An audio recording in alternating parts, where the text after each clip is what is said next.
Hi guys, this is Surya from Peri Trading. இன்னைக்கு கோல்டோட view எப்படி இருந்துச்சு அண்ட் நம்ம என்ட்ரி செட்டப் பார்த்துருப்பீங்க. இன்ஸ்டால போஸ்ட் பண்ணியிருந்தேன் அண்ட் ஸ்டோரி ஆல்சோ போட்டிருந்தேன். ஒரு லாங் என்ட்ரி செட்டப் இருந்துச்சு. ஸோ அதை நம்ம எடுத்திருந்தோம். ஆல்மோஸ்ட் அதில் வந்து பார்த்தீங்கன்னா ஒரு 300 பிப்ஸ் கிட்ட கேப்சர் பண்ணியிருந்தோம். அந்த ட்ரேடோட எக்ஸ்பிளேஷன் பார்க்கலாமா? ஓகே. இப்போ நேற்றே நான் சொல்லியிருந்தேன், மார்க்கெட் வந்து புல்லிஷ் தான் இருக்கு. மார்க்கெட்டை வந்து செல் சைடு பார்க்கணும்னா நமக்கு வந்து இந்த சப்ளைல போய் தான் நமக்கு வந்து செல் சைடு பார்க்கணும். ஸோ அது வரைக்கும் நம்ம லாங்கில் தான் இருக்க போகிறோம். அப்படி இல்லை ப்ரோ, இது வரைக்கும் போகாம ரிவர்ஸ் ஆகணும்னா அதுக்கு என்ன பண்ணணும் பார்த்தீங்கன்னா, மார்க்கெட் வந்து இந்த சப்ளைக்கு முன்னாடியே ஒரு கன்ஃபர்மேஷன் கொடுத்தானா செல் சைடுக்கு, அதுவும் ஹை டைம் ஃப்ரேம் கொடுத்தா மட்டும் தான் நம்ம செல் பண்ணுறோமே தவிர, ஸோ அது வரைக்கும் நமக்கு என்ன வியூ இருக்கு பார்த்தீங்கன்னா, லாங் தான் ட்ரை பண்ண போகிறோம். நம்ம வந்து செல் பண்ண போகிறது கிடையாது. ஓகேங்களா? இப்போ நான் மார்னிங்கே பார்த்தீங்கன்னா டிஸ்கார்டில் அப்டேட் கொடுத்துருந்தேன் என்ட்ரி செட்டப். இப்போ மார்க்கெட் வந்து இங்கே என்ன பண்ணுறதுனா பார்த்தீங்கன்னா, நேற்று 4 ஹவரில் ஒரு எஸ்எம்எஸ் கொடுத்துருந்தான். ஓகேங்களா? ஸோ எதுக்கு பார்த்தீங்கன்னா ஒரு பை சைடு கன்ஃபர்மேஷன் கொடுத்துருந்தான். ஸோ நான் அங்கேயே ஃபிக்ஸ் ஆகிட்டேன். ஓகே, ட்ரெண்ட் மேலே தான் போக போகுது. மார்க்கெட் வந்து இந்த இடத்துல ஆல்மோஸ்ட் இன்னைக்கு டே ஃபுல்லாகவே பார்த்தீங்கன்னா 15 மினிட்டோட ஆர்டர் ஃப்ளோ தான் மார்க்கெட் ஃபாலோ பண்ணிட்டு இருந்தான். ஸோ நான் என்ன பண்ணுறேன் பார்த்தீங்கன்னா, ரீசனாக இருக்க 15 மினிட்ஸ் ஓபியில் போயிட்டு கன்ஃபர்மேஷன் பார்த்து பை பண்ணலாம் நான் என்னோட ஐடியா இருந்துச்சு. ஸோ மார்க்கெட் இந்த இடத்துல ஒரு பிஎஸ் கொடுத்தா நல்லா ஒரு டிமாண்ட் கிரியேட் ஆச்சு. அகைன் மார்க்கெட் டிமாண்ட் டேப் பண்ணால் இந்த இடம் என்ன ஆச்சு பார்த்தீங்கன்னா, இந்த இடத்துல இந்த பிளாக் வந்து நல்லா ஸ்வீப் பண்ணிட்டேன் மார்க்கெட். ஸோ ஸ்வீப் பண்ணிட்டு பார்த்தீங்களா, ஸோ மார்க்கெட் வந்து இந்த இடத்துல ஸ்வீப் பண்ணிடணும் இந்த பிளாக்கை. மார்க்கெட் வந்து இப்போ நமக்கு ட்ரெண்டாக பார்த்தீங்கன்னா இந்த இடத்துல வந்து ஒரு ஸ்வீப் ஓகே. பட் மார்க்கெட் வந்து கீழே இருக்க இந்த லிக்விட் எடுக்கிறதுக்கான பாசிபிலிட்டிஸ் நிறையவே இருக்கு. ஓகேங்களா? ஸோ மார்க்கெட் இது இந்த லோ பிரேக் பண்ணதுனால ஸோ இந்த லிக்விடிட்டி அவன் நெக்ஸ்ட் ஃபோக்கஸ் பண்ணுவான்றது தான் ட்ரெண்டாக இருந்துச்சு. பட் நான் என்ன பண்ணுவேன்னு பார்த்தீங்கன்னா, எனக்கு வந்து ஸ்டில் நான் லாங்கில் தான் இருக்கேன். என்னோட வியூ லாங்கு. பட் நான் டெக்னிக்கலி பார்த்தீங்கன்னா இந்த இடத்துல நமக்கு இந்த லிக்விடிட்டி எடுத்துட்டு தான் மேலே போயிருக்கணும். ஆனால் அப்படி பண்ணலை. ஸோ இங்கே எனக்கு என்ன பண்ண பார்த்தீங்கன்னா ஒரு கன்ஃபர்மேஷன் கொடுத்தான். ஸோ நான் என்ன பண்ணிட்டு இருந்தேன், இந்த இடத்துல எனக்கு ஒரு கன்ஃபர்மேஷன் கொடுத்துருந்தான். ஸோ இதான் அந்த 50 மினிட்டோட பிளாக்கு. ஸோ இந்த பிளாக்கை ஸ்வீப் பண்ணிட்டு எனக்கு லோ டைம் ஃப்ரேமில் ஒரு கன்ஃபர்மேஷன் கொடுத்துருந்தேன். ஸோ நான் அதனால தான் இடத்துல லாங் ட்ரை பண்ணேன் தவிர, இல்லைனா நானுமே பார்த்தீங்கன்னா 15 மினிட்ல அகைன் ரிவர்ஸ் ஆகிற வரைக்கும் நான் வெயிட் பண்ணியிருப்பேன். பட் இந்த இடத்துல அவன் லாங் கொடுத்ததுனால நான் டேரெக்டாகவே 50% எடுத்துட்டேன். ஓகேங்களா? நான் வந்து அகைன் நான் லோ டைம் ஃப்ரேம் போய் பார்க்கல, ஒரு கன்ஃபர்மேஷனில் இந்த இடத்துல வெயிட் பண்ணல.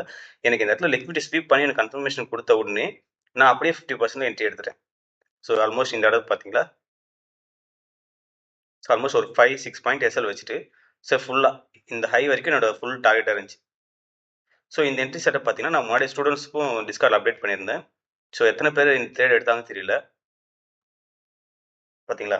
ஸோ ஃபஸ்ட்டு இந்த ட்ரேட் நான் ஃபுல் டார்கெட் பிடிச்சேன் அப்புறம் கேட்டிங்கன்னா, நான் இந்த ட்ரேடில் ஃபுல் டார்கெட்லாம் பிடிக்கல. ஆல்மோஸ்ட் நான் இந்த இடத்துல நான் க்ளோஸ் பண்ணிட்டேன். என்னோட டார்கெட் வந்து ஸோ இங்கே ஆல்மோஸ்ட் இந்த இடத்துல நான் க்ளோஸ் பண்ணிட்டேன். ஏன் ப்ரோ க்ளோஸ் பண்ணி கேட்டிங்கன்னா, மார்க்கெட் இங்கே போயிட்டு அரைச்சிட்டே இருந்தான். ஓகேங்களா? இப்போ மார்க்கெட் போய் இங்கே இங்கே மட்டும் எனக்கு நல்லா பை சைட் லிக்விட் இருந்துச்சுன்னா, எனக்கு மார்க்கெட் இந்த லிக்விடிட்டியை ஃபோக்கஸ் பண்ணி மார்க்கெட் எனக்கு ஸ்னைப்பர் மாதிரி மேலே போயிருப்பான். ஆனால் இவன் என்ன பண்ண இங்கே வந்து லிக்விட் இல்லாத காரணத்தினால மார்க்கெட் அரைக்க ஸ்டார்ட் பண்ணிட்டான். இங்கே பார்த்தீங்கன்னா மார்க்கெட் இங்கேருந்து நல்லா மூவ் பண்ணான். இங்கேருந்து போயிட்டு அரைக்க ஆரம்பிச்சான். அரைச்சிட்டு திரும்ப கீழே வந்துட்டான்.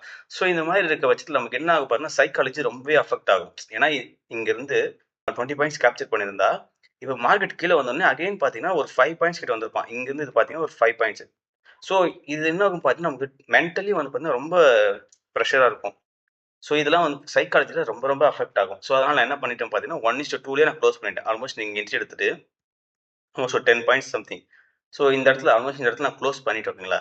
அதுக்கப்புறம் அவன் அரைச்சிட்டே இருந்து நல்லா இன்னும் லிக்விடிட்டி கிரியேட் பண்ணான். மேலே ஃபுல்லாக லிக்விடிட்டி கிரியேட் பண்ணிட்டு நீங்கள் பார்த்தீங்கன்னா நமக்கு டபுள் டாப் இருக்கு. ஓகேங்களா? ஒரு ட்ரெண்ட் லைன் லிக்விடிட்டின்னு நம்ம சொல்லலாம். பட் ஒரு ஸ்விங் ஹை அழகாக ஒரு மேஜர் ஸ்விங் ஹை 2 இருக்கு. அழகாக அது கிரியேட் பண்ணிட்டு அதுக்கப்புறம் அவன் டார்கெட் எடுத்தான். ஓகேங்களா? ஸோ இதுதான் இந்த ட்ரேட் நடந்துச்சு. பட் நான் வந்து முன்னாடி க்ளோஸ் பண்ணிட்டேன். பிகாஸ் எனக்கு ப்ராஃபிட்டோட எனக்கு டெக்னிக்கலி மைண்ட் செட் தான் ரொம்ப முக்கியம். அவன் இவ்வளோ தூரம் போயிட்டு இங்கே போய் அரைச்சது, இங்கே போய் அரைச்சிருந்தான்னா ரொம்ப கஷ்டமாக இருந்திருக்கும். பிகாஸ் இன்னும் கீழே வந்துட்டு அகைன் மேலே போகிறதுலாம் வந்து ட்ரேடர்ஸ்க்கு நல்லாவே தெரியும். அது சைக்காலஜின்றது ரொம்ப ரொம்ப முக்கியம். ஃபிக்ஸ்டாக ஒரு டார்கெட் வந்தால் கூட பரவாயில்ல தவிர, இந்த மாதிரி வந்து அரைச்சிட்டே இருந்து அந்த ட்ரேட் வந்து ப்ராஃபிட் வருமா வராதான்னு தெரியாமல் ஒரு கன்ஃபியூஷன்லேயே விட்டானா அது ரொம்ப கஷ்டமாக இருக்கும் நமக்கு. ஸோ அதனால் நான் என்ன பண்ணேன் பார்த்தீங்கன்னா, ஆல்மோஸ்ட் இந்த இடத்துல ஒரு 10 பாயிண்ட்ஸ் கிட்ட நான் கேப்சர் பண்ணி எக்ஸிட் ஆகிட்டேன். அது எஸ்எல் வந்து ட்ரைல் பண்ணியிருந்தேன். அதனால தான் எக்ஸிட் ஆனே தவிர, இல்லைன்னா நான் ஹோல்டு பண்ணியிருப்பேன். அண்ட் எனக்கு ட்ரைலிங் எஸ்எல் ஆல்சோ ஹிட் ஆயிடுச்சு. ஓகேங்களா? ஓகே. ஸோ இதுதான் இன்னைக்கு எடுத்த ட்ரேடு. ஸோ இந்த ட்ரேட் நான் டிஸ்கார்ட்லேயும் அப்டேட் பண்ணியிருந்தேன். ஓகே. ஸோ என்ன ப்ரோ இப்போ இன்னைக்கு அப்டேட் இதுதான்னு கேட்டிங்கன்னா, ஆமாம் இதுதான் இன்னைக்கான entry setup update. But next நம்மளோட வியூ என்ன இருக்குன்னு பார்த்தீங்கன்னா, ஸ்டில் எனக்கு லாங் தான் வியூ ஓகேங்களா. நான் வந்து செல் பண்ண போறது கிடையாது. பட் எனக்கு அகைன் மார்க்கெட்டிங் பார்த்தீங்கன்னா, நல்லா லிக்விடிட்டி கிரியேட் பண்ணிட்டு இருக்கான். மேல போக பை சைட் லிக்விட் நல்லாவே கிரியேட் பண்ணிட்டு இருக்கான். பார்த்தீங்களா, இங்க ஆல்ரெடி எனக்கு கம்ப்ரஸ்டா இருக்கு. அண்ட் இங்கேயுமே பார்த்தீங்கன்னா, எனக்கு கம்ப்ரஸ்டா இருக்கு. அகைன் மார்க்கெட் வந்து பை சைடு போறதுக்கு ஒரு லிக்விடிட்டி கிரியேட் பண்ணிட்டு இருக்கான். பட் இன்னைக்கு நைட்டு மேலே ஏற்றுவானா, இல்லை நாளைக்கு ட்ரெண்டு லாங்கா இருக்குமான்னு கேட்டிங்கன்னா தெரியல. ஸோ நம்ம வெயிட் பண்ணி தான் பார்க்கணும். ஆல்மோஸ்ட் நைட் டைம் வேற இங்க ஃபுல்லா நியூஸ் இருக்கு. இன்னைக்கு நைட்டு கொஞ்சம் டவுட் தான் நான் எக்ஸ்பெக்ட் பண்றது நாளைக்கு டே வந்து ஒரு நல்ல ரேலியா இருக்கும்னு நான் எதிர்பார்க்கிறேன். ஆல்மோஸ்ட் இந்த ஹை வரைக்கும் போனா நல்லா கூட இருக்கும். இந்த சப்ளை வரைக்கும். ஆனா இந்த சப்ளை வந்து பிரேக் ஆகுமா கேட்டீங்கன்னா, கொஞ்சம் டவுட் தான். பிகாஸ் சப்ளை ஸ்ட்ராங்கா இருக்கு. ஆல் டைம் ஹைல வேற இருக்கு சப்ளை. கொஞ்சம் நம்ம வெயிட் பண்ணி தான் இந்த இடத்துல என்ட்ரி எடுக்கணும். சப்போஸ் யாராச்சும் லாங் ட்ரை பண்றீங்கன்னா, இது வரைக்கும் பாருங்க. ஸோ இந்த சப்ளை இருக்கு. இங்க வந்து ட்ரேட் எடுக்காதீங்க. சப்போஸ் நீங்க எடுத்திருந்தாலுமே கொஞ்சம் இடத்துல வந்து அ அவேரா இருங்க. பிகாஸ் இங்கருந்து ரிவர்ஸ் ஆகறதுக்கான பாசிபிலிட்டிஸ் நிறையவே இருக்கு. ஓகேங்களா? ஓகே. அண்ட் இப்ப கீழ பார்த்தீங்கன்னா, நமக்கு ஈவன் தோ மார்க்கெட் மேல போனாலும், நமக்கு கீழ பார்த்தீங்கன்னா, ஃபுல்லா லிக்விடிட்டி தான். ஃபுல்லாவே லிக்விடிட்டி தான் கிரியேட் பண்ணிட்டு இருக்கான். பார்த்தீங்களா? ஸோ லிக்விடிட்டி கான்செப்ட் படிக்காதவங்க பாருங்க. இதெல்லாம் வந்து ஒரு நல்ல லிக்விடிட்டி. அதுவும் ஹை டைம் ஃப்ரேமே 1 ஹவர்லயே வந்து லிக்விடிட்டி இருக்குன்னா, அவன் இங்கேருந்து ரிவர்ஸ் ஆகுறப்ப நல்லா ஸ்னைப்பர் மாரி இறங்கிட்டு வருவான். சப்போஸ் ஒரு வேள மார்க்கெட் வந்து இந்த ஹை போகுறான். ஸோ இங்க போயிட்டு எனக்கு வந்து ஒரு நல்ல ஸ்ட்ராங் ரிவர்சல் குடுத்து இறங்கி வரான்னா, இந்த லிக்விடிட்டி எல்லாம் பார்த்தீங்கன்னா, ஈஸியா எடுத்துருவான். அவன் ஆல்மோஸ்ட் மண்டேலருந்து லாஸ்ட் வீக் ஃப்ரைடேலருந்து கிரியேட் பண்ணிட்டு இருக்க லிக்விடிட்டி, ஈஸியா 1 ஆர் 2 டேல வந்து இந்த லிக்விடிட்டிலாம் எடுத்துருவான். ஸோ அதனால தான் பார்த்தீங்கன்னா, லாங் ட்ரை பண்றவங்க கொஞ்சம் அவேரா ட்ரை பண்ணுங்க. பிகாஸ் ட்ரெண்ட் நமக்கு லாங் இருக்கலாமே தவிர, கீழ ஃபுல்லா லிக்விடிட்டி இருக்கு. ஓகேங்களா? ஸோ அவன் எங்க இருந்து வேணாலும் ரிவர்ஸ் ஆகறதுக்கான பாசிபிலிட்டிஸ் நெறையவே இருக்கு. ஸோ லாங் எடுக்கிறவங்க கொஞ்சம் அவேரா இருந்துக்கோங்க. ஓகே. டைம் பாருங்க. 11:50க்கு நான் என்ட்ரி வந்து போஸ்ட் பண்ணிட்டேன். ஓகேங்களா? என்னன்னு சொல்லிட்டு எக்ஸ்ஹெச்டி buy entry setup risky trade because 15 மினிட்ல வந்து டவுன் ட்ரெண்ட்ல இருக்கு.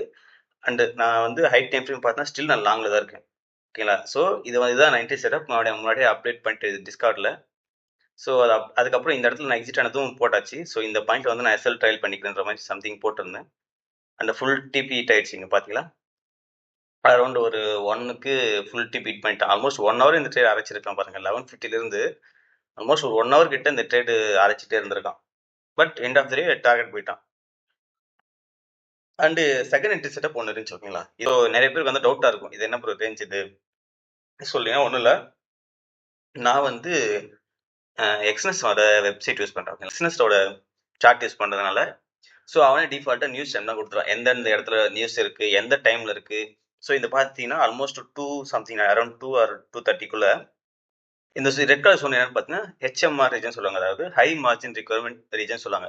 இப்போ நார்மலா இந்த ஒயிட் கலர் பிளேஸ் இருக்குல்ல. ஸோ இங்கெல்லாம் வந்து உங்களுக்கு மார்ஜின் வந்து நார்மலா வந்து ஆவரேஜா இருக்கும். பட் இந்த இடத்துல என்ன ஆகும்னு பார்த்தீங்கன்னா, உங்களுக்கு வந்து லெவரேஜ் கம்மியாகிறதுனால இன்வெஸ்ட்மெண்ட் அமௌண்ட் ரொம்ப அதிகமா இருக்க மாரி இருக்கும். சப்போஸ் நீங்க வந்து ஒரு $10 வச்சு ட்ரேட் பண்றீங்கன்னா, இந்த மாதிரி இடத்துல நார்மல் அது எக்ஸிக்யூட் ஆகும். பட் இங்க நீங்க ட்ரேட் பண்றீங்கன்னா, உங்க அக்கவுண்ட்ல ஆர்டர் பிளேஸ் ஆகுறதுக்கு ஒரு $20 $30 இருந்தா தான் பிளேஸ் ஆகும். ஸோ அதனால இந்த மாதிரி இடத்துல என்ன ஆகும் பார்த்தீங்கன்னா, நம்மளோட எஸ்எல் அடிக்கிறதுக்கான பாசிபிலிட்டிஸ் நிறையவே இருக்கு. ஸோ இந்த இடத்துலலாம் பார்த்தீங்கன்னா, நானா இருந்தா ட்ரேட் எடுக்க மாட்டேன். பட் சும்மா ஒரு அனலைஸ் பண்ணி வச்சிருந்தேன். ஏன்னா ஃபர்ஸ்ட் ட்ரேட் எனக்கு ப்ராஃபிட் ஆனாலும் நான் செகண்ட் ட்ரேட் எடுக்கல. நான் அனலைஸ் பண்ணிட்டு இருந்தேன். ஆனா இந்த ட்ரேடும் நமக்கு என்ன பண்ணான் பார்த்தீங்கன்னா, 1:3 வரைக்கும் போனான். ஆல்மோஸ்ட் இங்க என்ட்ரி எடுத்துட்டு பார்த்தீங்களா, இங்க என்ட்ரி எடுத்துட்டு 1:3 வரைக்கும் போயிட்டு, அதுக்கப்புறம் எஸ்எல் அடிச்சுட்டான். மார்க்கெட் ஆல்ரெடி இங்க இங்க இருக்க பை சைட் லிக்விட்லாம் எடுத்துட்டான். ஓகேங்களா? இதுதான் நம்ம ஃபர்ஸ்ட் என்ட்ரி எடுத்திருந்தோம். இங்க அழகா என்ட்ரிலாம் எடுத்துட்டு இங்கெல்லாம் வந்து டார்கெட் எடுத்துட்டு அதுக்கப்புறம் தான் ஃபாலோ ஆயிட்டு இருந்தான். நாளைக்கு பை சைடு போறதுக்காக லிக்விடிட்டி கிரியேட் பண்ணிட்டு இருக்கான். ஓகேங்களா? ஸோ அதனால தான் வந்து பார்த்தீங்கன்னா, இந்த ட்ரேட்ல எஸ்எல் ஆச்சு. நம்ம டிஸ்கார்ட் கம்யூனிட்டில ஒரு புது அப்டேட் ஒண்ணு குடுக்க போறோம். புது அப்டேட் இல்ல, பழைய அப்டேட் தான். என்ன ப்ரோ அது கேட்டீங்கன்னா, இங்க பாருங்க. லாஸ்ட் இயர் பார்த்தீங்கன்னா, ஸ்டாக்ஸ் அப்டேட் குடுத்திருந்தேன். நான் வந்து நிறைய குடுத்திருந்தேன். நிறைய ஸ்டாக்ஸ் வந்து நல்லா ப்ராஃபிட் பண்ணியிருந்தான். ஸோ இதுக்கப்புறம் நான் என்ன பண்ண போறேன் பார்த்தீங்கன்னா, ஸ்டாக்ஸ் அனலைஸ் பண்ணி ஸ்டூடண்ட்ஸ்க்கு ஸ்டாக் அதாவது ஒரு ஸ்விங் ஸ்டாக் எப்படி அனலைஸ் பண்றது சொல்லிக் குடுத்துட்டு, பிளஸ் அத எப்படி என்ட்ரி எடுக்கணும்ன்ற அந்த என்ட்ரி செட்டப் இப்ப நான் இன்னைக்கு என்ட்ரி செட்டப் நான் காட்டல. ஸோ அதே மாரி எங்க என்ட்ரி எடுக்கணும், எங்க டார்கெட் வைக்கணும், எங்க எஸ்எல் வைக்கணும்னு சொல்லிட்டு அதையுமே வந்து நான் வந்து இதுக்கப்புறம் டிஸ்கார்ட் கம்யூனிட்டில போஸ்ட் பண்ண போறேன். இல்லைங்களா? Okay, okay. நாளைக்கு வந்து ஏதாச்சும் என்ட்ரி செட்டப் இருந்தா அப்டேட் பண்றேன். Thank you guys.